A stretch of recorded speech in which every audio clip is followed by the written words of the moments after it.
दोस्तों, मैं हूं प्रभाकर मौर्य।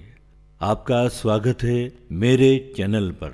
और आज इस वीडियो में एक खास बात लेके आया हूं। लता मंगेशकर की गायकी के बारे में बहुत से लोगों ने अपने विचार रखे हैं, मगर प्रोफेसर R.S. यादव उर्फ अजात शत्रु ने जो इनके बारे में सोचा है, कहा है और जो इनकी गायकी के बारे में विश्लेषण किया है, वो गजब का है। तो आइए जानते हैं कि क्या है लता और क्या है उनकी गायकी। जाने उन्हीं की आवाज में सुनते हैं लता मंगेशकर की स्वर यात्रा। मेरा तो वहाँ जन्म हुआ है, इसलिए इंदौर को पसंद करती हूँ। Professor R.S. यादव उर्फ अजात शत्रु जी हमारे साथ हैं। अजात जी, आपका स्वागत, नमस्कार। धन्यवाद। सबसे पहले मैं आपसे ये जानना चाहूँगी कि लता जी आपके लिए क्या मायने रखती हैं? भाई, मायने का अर्थ तो ये हुआ कि लता जी को जो सुनते हैं, उनके अनेकों गानों को सुनते हैं, तो उनका असर हम पर क्या पड़ता है जी। और उस असर के साथ क्या हमारे अंदर कोई अच्छे शुभ संस्कार जागते हैं, मन का प्रक्षालन होता है, कहीं सुकून आता है। अगर ये सारी बातें हमें मिलती हैं जी। तो वहाँ पे लता जी की अहमियत अपने आप स्थापित हो जाती है। और लता जी में एक बात और है कि जब भी उन्होंने गाया है, तो गाया तो लफ्ज़ है, उनके मानी को गाया है, लेकिन उसके भी आगे जाकर उसके नीचे उसका भाव होता है, भाव में डूबती हैं। और एक हद के बाद ऐसा लगता है कि लता दर्द को नहीं गा रही हैं, दर्द लता को गा रहा है। खुशी लता नहीं गा रही हैं, खुशी लता को गा रही हैं। तो गाने के बीच में मिट जाना और गाते रहना, ये जो एक कठिन विरोधाभास है, उसको साध लेना गायक के लिए मुश्किल होता है। लता जी में वो हैं। हम यूं भी कह सकें लता जी ने हजारों गाने गाए, और ये भी कह सकें लता जी ने एक भी गाना नहीं गाया, गाना उनको गाता चला गया। तो लता एक ऐसी गायिका जो विजुलाइज करते हुए गाती हैं। गाना उनके सामने एक चित्र के रूप में चलता रहता है, वो उसको देखती रहती है और उनका कंठ उस चित्र को गाने में ट्रांसलेट करता चलता है। तो ये खास खूबी मैंने लता में पाई।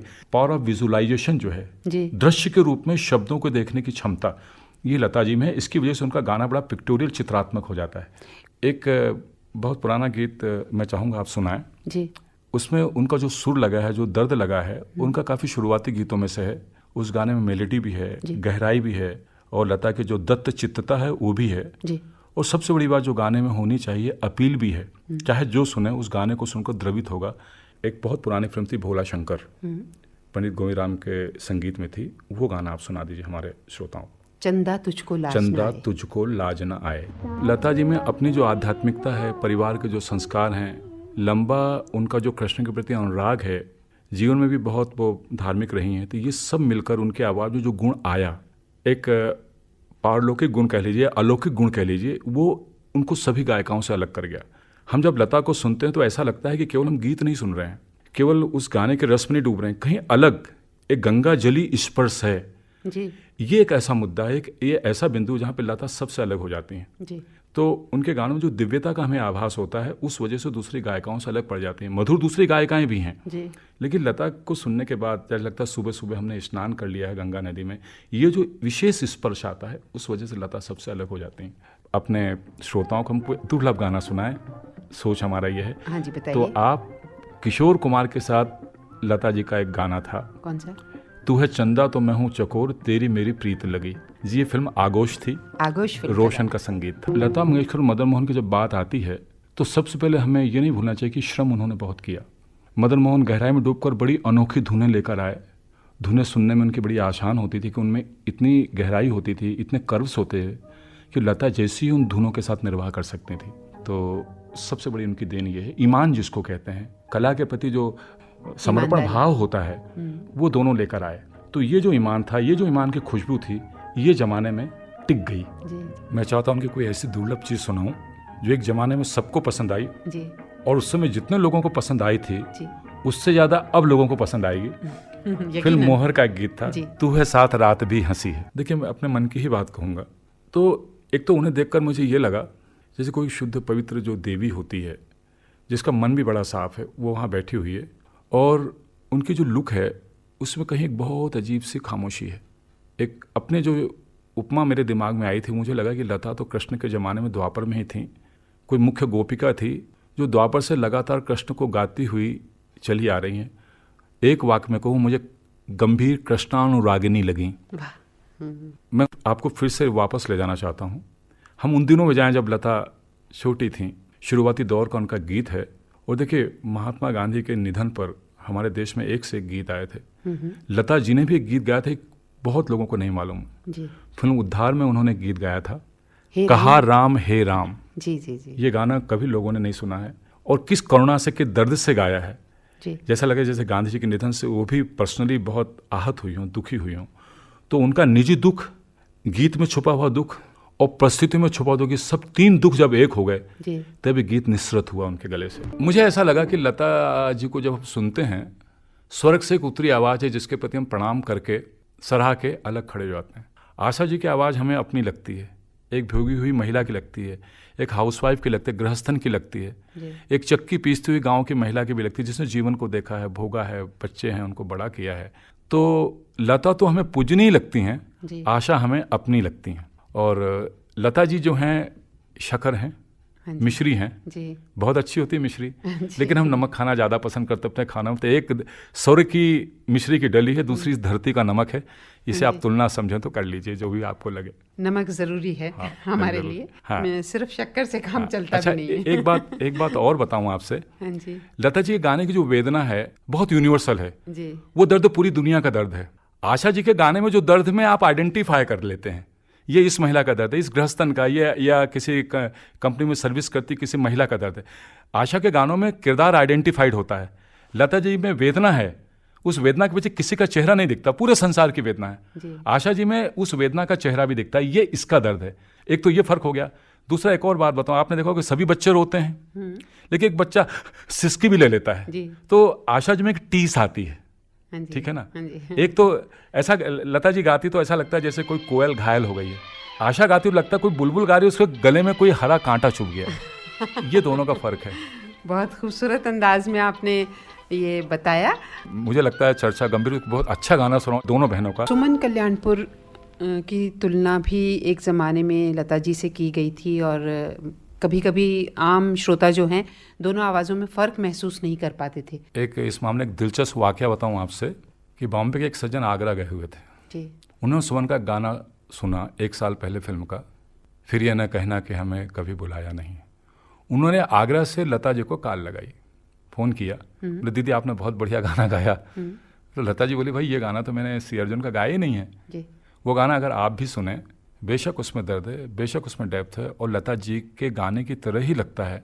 लेकिन अगर ये बात हम मान लें तो हम कुदरत के इस उसूल को तोड़ रहे हैं कि दो चीज़ें एक जैसी होती हैं। एक जैसी तो होती नहीं है, फ़र्क तो कहीं है। तो कान को फ़र्क न दिखे, लेकिन अगर आप लगातार सुमन जी को आप सुनती रहेंगी तो एक फ़र्क दिखता है, वो कि सुमन जी की आवाज़ थोड़ी हल्की पड़ती है। एक तुलना करूं कि लता जी अगर सोने की डली है जो पानी में डूब जाती है, तो सुमन जी चंदन का एक टुकड़ा है जो पानी पर तैरता रहता है। एक तो फ़र्क, एक हल्कापन उनकी आवाज़ में आता है, और दूसरा बेशक ये तो आप जानते हैं कि जो इमोशन है, भाव जो है, भाव में जो डूब जाना जो है, दर्द जो है, वो लता जी के हिस्से में ज़्यादा आ जाता है। सुमन कल्याणपुर जी उनसे कहीं कम पड़ती, मैं ये नहीं कह रहा हूँ, लेकिन लता जी को अब देन ही मिली है, वैसा अतिथि मिला, वो दुख ही मिला है, वो उनको संस्कार आए हैं पूर्व जन्म के हिसाब से, जो एक खास इंडिविजुअलिटी जो मिल गई है। तो लता और सुमन की तुलना अगर हम करें और फ़र्क करें तो कुदरत की दो चीज़ों का फ़र्क हम कर रहे हैं, तो फ़र्क तो वहाँ होगा। सवाल है को फ़र्क क्या है? फ़र्क ये है कि लता जी गाने में डेप्थ है और एक गूंज सी है, एक अलौकिक टच आता है, फार अवे इफेक्ट। लता के गानों में एक दूर दराजी इफेक्ट आता है जी। वो सुमन जी में नहीं आ पाता, हम उसको यूं कहें। तो जैसा मैंने आपको फ़र्क बताया, ये फ़र्क है। और गहराई से अगर गाने सुनते रहें दोनों के लगातार, तो ये फ़र्क आपको दिखने लगेगा। मैं आपसे भी पूछना चाहता हूँ कि उनके बारे में ही लिखा क्यों ना जाए। अच्छा, सवाल पर सवाल। चलिए, ये बात तो आपने सही कही कि उनके बारे में ही ज़्यादा क्यों ना लिखा जाए। वो ऐसी गायिका हैं कि सचमुच उन्हीं के बारे में लिखने का मन करता होगा आपका बार बार, कि उन्हीं के बारे में आप लिखते रहें। आजाद जी, अब ख़ास बात पर हम आते हैं कि लता जी के कुछ ऐसे गीत जो आपको बहुत अच्छे लगते हैं, कोई एकल गीत आप बताइए जो आपको ख़ास पसंद है। ख़ास तो मुझे ज़िंदगी और हम में गीत था, मतवाली मुरलिया बाली या आधी रात जी। ये गाना सुनने लायक और हमारे श्रोताओं ने बहुत कम सुना होगा जी। एक ऐसा गाना आपके सामने पेश करने जा रहे हैं जिसके बारे में कमेंट करने के पहले और जब आप इस गाने को सुनेंगे अनिल विश्वास, लता, मुन्ना डे आपको बहुत याद आएंगे। मेरे समझ में नहीं आता कि लता जी को क्या हो गया था, अनिल विश्वास को क्या हो गया था, मुन्ना डे को क्या हो गया था इस गाने को गाते समय कि आवाज़ के पार जाकर उन्होंने गा दिया। यहाँ उन्होंने दर्द को नहीं गाया है, दर्द ही उनको गा गया है। सारा दर्द साज से उतर आया है। इस गाने में जो डूब है, बेस है, सुर जो लगा है, मैं समझता हूँ बड़ी मुश्किल से कई वर्षों में, कई दशकों में ये सुर और ये बेस मिलता है। ये गाने को सुनिए और इसके बारे में मेरा एक ही कमेंट है कि बेहतर मैं चुप हो जाऊं या आपके सामने इस माइक पर शीर्षक पढ़ूं। मुझे एक गीत याद आया, वही गीत मैं आपको सुनाने जा रहा हूं। उसमें लता जी आपसे हमसे सबसे कहते हैं कि जरा ठहर तुझे बताऊं जिंदगी क्या है। और उस गाने में एक अंतरा आता है राजन कृष्ण का, जो कि सूत्रवाक्य की तरह है। चल इस तरह की जैसे चलती हों ये हवाएं, फूलों को ये खिलाएं, बागों को ये हंसाएं, अपने लिए जिए जो वो आदमी नहीं है। लता जी का गाना बहुत मधुर है, ऊंचे पिच पर जाता है, संवेदना और फीलिंग उसमें भरपूर है और धुन मदन मोहन जी की है। ये गाना आप जरूर सुने और न सिर्फ सुने, इस गाने को समझें और इसमें जो अर्थ है, इसमें जो संदेश है, उसे जीवन में उतारने की कोशिश करें। लता जी के आपने कई गाने सुने होंगे और कई संगीतकारों की बंदिशें भी। ये गाने में कुछ ऐसी बात है कि लता जी के हजारों गानों में ये ऊपर पहुंच जाता है जाकर। और इस गाने में लता के लिए यहाँ जैसे गाने के लिए कुछ भी नहीं है, उन्हें शून्य में से कोई एक आलाप लेकर एक माहौल पैदा कर देना, बना देना है। और माहौल भी कौन सा? जैसे किसी आधी रात को रेगिस्तान की तन्हाइयों में से कोई बड़ी बेकल बेचैन रूह न जाने कितने गुजरे जमानों से गा रही है, वो चीज़ लता ने यहाँ केवल आलाप से पैदा की है। और उनसे मैंने पूछा था कि लता जी, वो गाने में जो आपने आलाप लिया है रुस्तम सोहराब के गाने में, तो वो आपका अपना सोचा हुआ था या सज्जाद हुसैन साहब ने सुझाया था? तो लता जी ने कहा था कि सज्जाद हुसैन, बंदिशें तो बोले हमारे पास संगीतकारों से आती है, हमें उस फ्रेम के अंदर ही गाना होता है। बोले गायक का योगदान सिर्फ ये होता है कि वो गाने को समझ कर गा दे। फिर मैंने काउंटर क्वेश्चन के समझने से क्या मतलब है आपका? रुस्तम सोहराब के इस गाने के बारे में आप बताइए कि इसमें समझी क्या थी आप? बोले पहली बात तो मुझे सज्जाद हुसैन साहब ने बताया था कि एक अरबी म्यूज़िक पर ये आधारित है और सन्नाटे में होता है, रेगिस्तान के सन्नाटे में रात को ये गाना होता है। बस इतना उन्होंने मुझ पर छोड़ दिया था, बाकी सब मुझे कल्पना करना पड़ा, सोचना पड़ा। मैंने सोचा अपने जहन में कि कोई जैसे बेचैन बड़ी बेकल रूह बहुत दूर से गा रही है, कई गुजरे जमानों से गा रही है, तो मुझे उतने अपने अंदर उतरना पड़ा, अपने अंदर एक तन्हाई पैदा करना पड़ा, अपने अंदर एक सन्नाटा पैदा करना पड़ा। उस सन्नाटे में मैं डूब गया और सन्नाटा जब मुझ पर हावी हो गया तो ये आलाप अपने आप आता चला गया। इस आलाप को मैंने पेश भी किया है और ये आलाप ने अपने आप को मुझ में से प्रकट भी किया है। ये दोनों बातें अगर आप कहें तो ठीक हो। हर पल, हर आने वाला पल पहले पल का इंतजार है। तो लता जी का इंतजार कब नहीं है, कब हम उनको सुनना हमने नहीं चाहा है।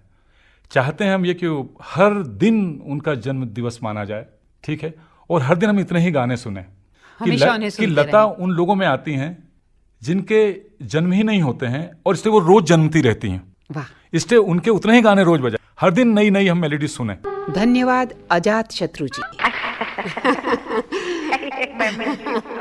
मेरा तो वहाँ जन्म हुआ है, इसलिए इंदौर को पसंद करती हूँ। आपको ये कार्यक्रम कैसा लगा हमें जरूर बताइएगा। नीचे कमेंट्स में आप लिखिए आपको ये प्रोग्राम कैसा लगा। धन्यवाद।